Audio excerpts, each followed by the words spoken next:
Cette semaine, Justin Timberlake est une lime. Quel type de tasse êtes-vous? L'ébénisterie d'art, un marché terroir et moderne. Une bataille de rap au féminin. Une nouvelle édition pour le magazine Vacarme. L'histoire de bureau de Nujika. Et les événements à ne pas manquer cette semaine. Nous sommes le 11 mai 2015 et vous regardez les nouvelles de baromag.com.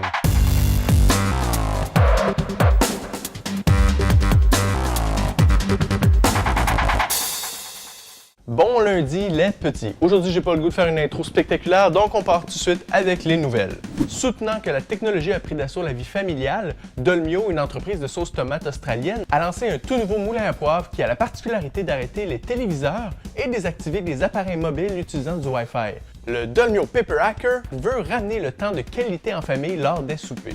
Justin Timberlake est une ligne dans la publicité de la Tequila Sosa 901. Inspiré du film Boogie Nights, le court-métrage raconte le succès des limes jusqu'à l'arrivée de cette tequila sur le marché, avec laquelle l'agrume n'est supposément plus nécessaire. Le magazine autrichien Vanguardist publie 3000 exemplaires de son édition du mois de mai avec un mélange d'encre et de sang de personnes séropositives. Le cofondateur dit qu'il voulait agir contre la stigmatisation et la peur irrationnelle envers le VIH et les personnes séropositives.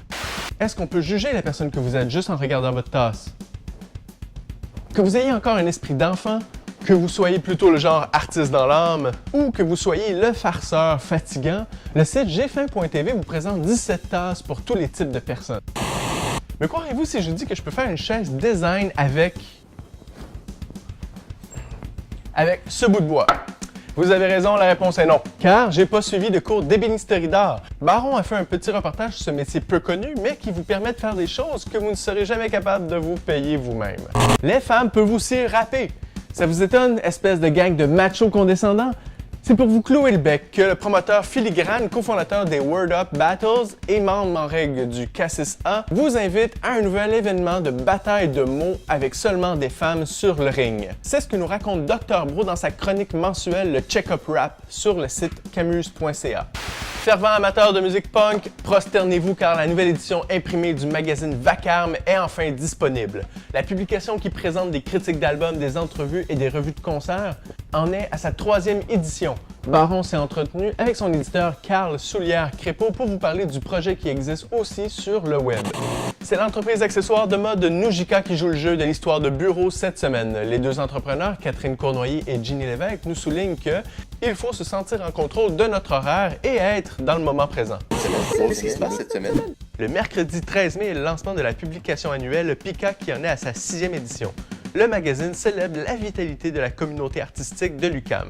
Le jeudi 14 mai, présentez-vous au Musée McCord pour le début de l'exposition Horst, photographe de l'élégance, une expo photo du célèbre artiste germano-américain ayant été l'un des plus influents photographes de mode et portraitistes du 20e siècle. Amateur de sticker culture, l'organisation A New Street Art présente la 2e édition de MTL Slaps, l'exposition internationale d'autocollants.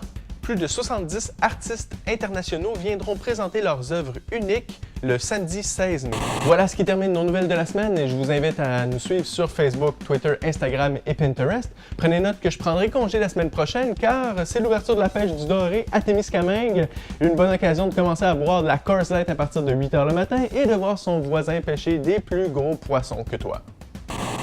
Cela dit, je vous laisserai quand même pas dans le néant parce que nous allons en profiter pour diffuser le premier épisode de la toute nouvelle web télé que nous lançons avec nos amis chez sortu.ca avec toujours ma face en gros plan.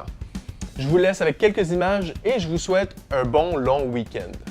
Ça sentait le pote, je pense qu'il y a du monde qui se prépare à une trip de bouffe intense. Comme le mot robot, c'est un peu rétro-futuristique, right? Bien, merci beaucoup, puis cheers encore.